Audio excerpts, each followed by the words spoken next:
Api yang membakar itu menyelimuti dirinya, dan meskipun tubuh aslinya ada di sini, Xiao Yan tidak mampu melawan. Wang Qi di depannya begitu besar sehingga dia tidak dapat melihat penampilannya secara utuh bahkan dari jarak yang begitu jauh. Naga berkepala 3 itu merangkak dalam kegelapan. Jika tidak bergerak, ia tampak menyatu dengan kegelapan. Semua patung anggrek terus memuja. Tak seorang pun di sini yang peduli tentang hidup atau matinya. Apakah semua orang di sini, kecuali raja, seperti patung anggrek ini? Pikiran Xiao Yan kosong saat ini. Dia bahkan hanya memakai topeng tanpa anggota tubuh, apalagi untuk bisa melarikan diri dari sini. Raja bagaikan makhluk tingkat tinggi, sedangkan Xiao Yan bagaikan seekor semut di hadapannya. Ia hanya bisa merasakan namun tidak bisa melakukan perubahan apapun. Kekuatan hidup dan mati ada di tangan raja. Api menyembur keluar dan Xiao Yan hanya bisa menghadapi hidup dan mati. Tidak ada yang bisa dia lakukan sekarang. Api telah menyelimuti dirinya dan dia akan musnah dalam sekejap. Anda seharusnya tidak merasakan sakit apapun. Akan tetapi, api yang melahapnya tidak membunuh. Sebaliknya, ada rasa sakit yang luar biasa. Apa yang dibudidayakan Xiao Yan adalah api, yang sangat penting baginya. Tidak ada api yang dapat merusaknya.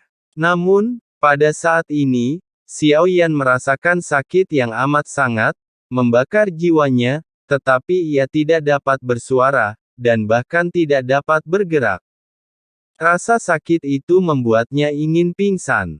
Tetapi Xiao Yan tidak bisa pingsan, itu benar-benar siksaan. Xiao Yan mengerti selama pertemuan itu. Mengapa mereka begitu bersemangat dan terus memuji Xiao Yan. Xiao Yan yang kini menjalani kehidupan yang lebih buruk dari kematian, akhirnya mengerti bahwa Chang Miesi bersama Raja di Chaos Divine Realm.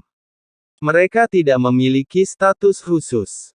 Setidaknya menurut pendapat Xiao Yan, mereka hanyalah sekelompok makhluk aneh yang mencoba memprovokasi perang dan mendapatkan kesenangan dengan menyenangkan orang lain. Api itu bertahan lama sebelum menghilang. Xiao Yan tidak terbakar sampai mati, tetapi kali ini dia sangat kesakitan.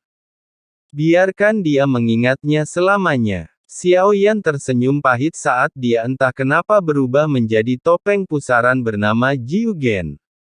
Dia harus menanggung kesalahan ini secara tidak dapat dijelaskan dan menempatkan dirinya dalam situasi seperti itu. Jiugen asli Murphy tidak akan pernah dibunuh oleh Bu Tianjin. Semua yang dia lakukan hanya untuk menjebakku di sini. Meskipun kami tidak banyak berhubungan dengan kuil Changmi, kami sempat berbincang satu sama lain dalam pertemuan tadi. Biarkan Xiao Yan mengerti bahwa Jiugen yang asli mungkin melakukan hal seperti itu hanya untuk menggoda Xiao Yan. Sekarang bukan saatnya memikirkan hal-hal ini. Kita harus melihat bagaimana Wang Hui akan menghadapinya. Terganggunya ketertiban belum menyebabkan bencana. Aku akan mengampunimu kali ini. Sang Raja Roll mengeluarkan raungan rendah. Namun Xiao Yan tidak dapat memahami arti raungan itu. Suatu kekuatan besar membuat Xiao Yan berbalik, dan dalam sekejap dia merasakan dirinya menerobos kegelapan dan membuka mata aslinya. Xiao Yan tiba-tiba membuka matanya dan meraih wajahnya. Di wajahnya, topeng pusaran yang pecah itu benar-benar mengembun lagi. Lalu dia melepas topeng dari wajahnya. Segala sesuatu yang baru saja terjadi terlalu cepat dan tak dapat dipercaya. Xiao Yan sedikit terkejut setelah melepas topengnya. Dia selalu berpikir bahwa dia seharusnya cukup tenang, tetapi dia tidak menyangka bahwa dia masih akan kehilangan ketenangannya. Untungnya, setelah bertemu Wang, dia menghukum Xiao Yan alih-alih membunuhnya. Ini sungguh luar biasa. Xiao Yan tidak mengerti karena dia melihat Wang meraih sosok Yulan dan menelannya secara langsung. Pikiran telapak tangan melanggar aturan, dan larangan merupakan hukuman, yang tidak dapat menghapus rasa sakit dari api yang membakar. Xiao Yan tampaknya belum pulih dari rasa sakitnya, seolah-olah rasa sakit itu telah membakar tubuh dan jiwanya. Raja, api yang keluar dari mulutnya adalah api yang sesungguhnya. Xiao Yan menarik napas panjang.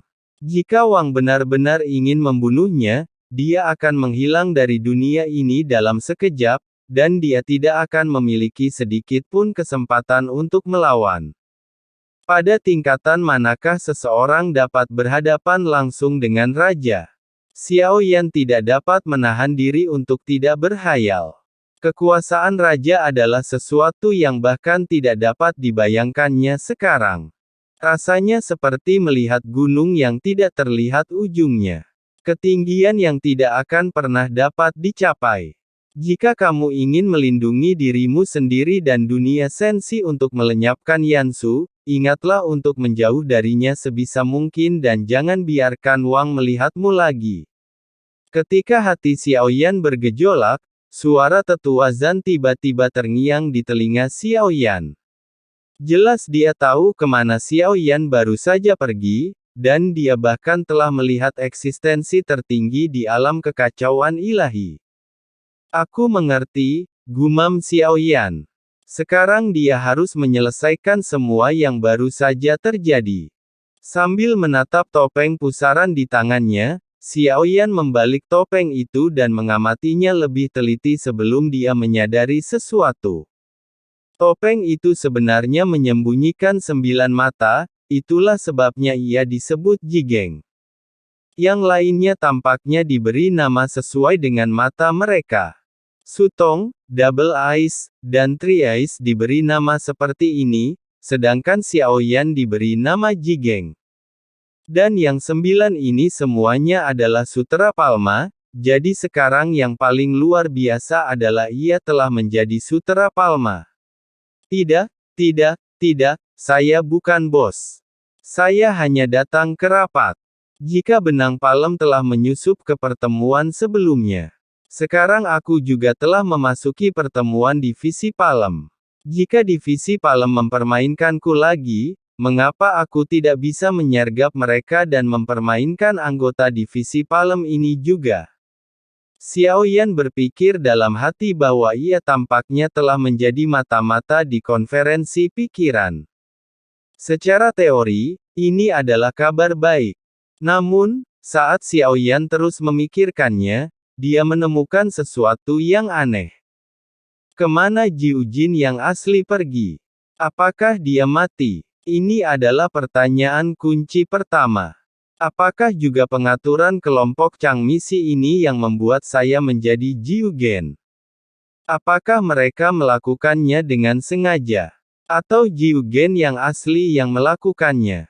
Identitas Palem Fest si terlalu aneh, jadi Xiao Yan tidak bisa mengerti apa yang dikatakan Hua Ken tentang bisa melihat Palem Fest si sebagai boneka.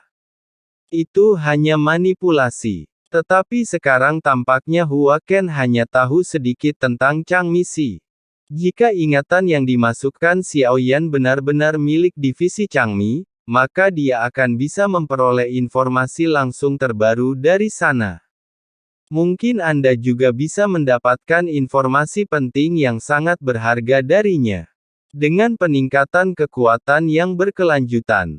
Selain menghadapi pertempuran-pertempuran yang jauh lebih dahsyat ini, Xiao Yan juga menyinggung beberapa wilayah baru yang belum diketahui, yang merupakan peristiwa yang akan berdampak besar pada dunia. Zhang Mianxi menyebut orang-orang ini diperankan oleh aktor. Dan saya seharusnya menjadi aktor Jiu Gen yang sebenarnya, tetapi sekarang saya telah menjadi Jiu Gen. Aktor Sutong adalah Hua Ken. Dengan kata lain, Chang Miesi yang dikejar Hua Ken sebelumnya adalah pohon ini. 3 mata menyebutkan bahwa 4 rencana Ye Beijing dari dunia gunung dan laut, dan 1000 dokter kekaisaran hampir terekspos oleh mereka. Meski semuanya terjadi sangat tiba-tiba, Xiaoyan mengingat seluruh percakapan itu dalam benaknya. Kita harus menemukan petunjuk dari kata-kata pendek ini dan kemudian membuat analisis. Tapi sekarang situasi Xiaoyan agak canggung. Selama pertemuan kekacauan, orang-orang awalnya berspekulasi tentang pengecualian kemungkinan Chang Miesi, dan sekarang dia telah menjadi telapak tangan. Wajah, atau lebih tepatnya telapak tangan. Dalam rapat Kementerian Kepunahan, memang benar bahwa sampai batas tertentu, Xiaoyan kini telah menjadi Jiu Gen, yang bertanggung jawab atas Kementerian Kepunahan. Meskipun saya tidak tahu apa fungsi khusus Sutra Changmi ini, setidaknya mereka memiliki status Wang Dali. Jelas jauh lebih tinggi. Bahkan jika seseorang melanggar aturan, ia hanya akan dihukum dan tidak akan dilenyapkan oleh raja. Xiaoyan merenung dan berkata, dalam konferensi kekacauan, kecuali kelompok yang tidak terduga, sisanya adalah yang paling kuat. Namun, tampaknya meskipun mereka tidak memiliki status khusus apapun di Chaos Divine Realm, mereka dapat menggunakan telapak tangan mereka untuk lebih memahami segala sesuatu tentang Chaos Divine Realm.